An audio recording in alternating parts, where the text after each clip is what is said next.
প্রত্যেকের দ্বারা হয়, আর একটা নয়, অনেক ভুল হয়। কিন্তু মনে রাখবেন, তাদের বস্ত্রতেই কাদা লাগে যারা কাদা পরিষ্কার করার প্রচেষ্টা করেন।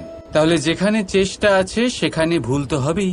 এবারে যদি আপনি কোনো নতুন সংকল্প করতে যান, কোনো বড় কাজ করতে যান, আর আপনার দ্বারা কোনো ভুল হয়ে যায়, তাহলে কোনো ব্যাপার নয়, তার জন্য পস্তাবেন না।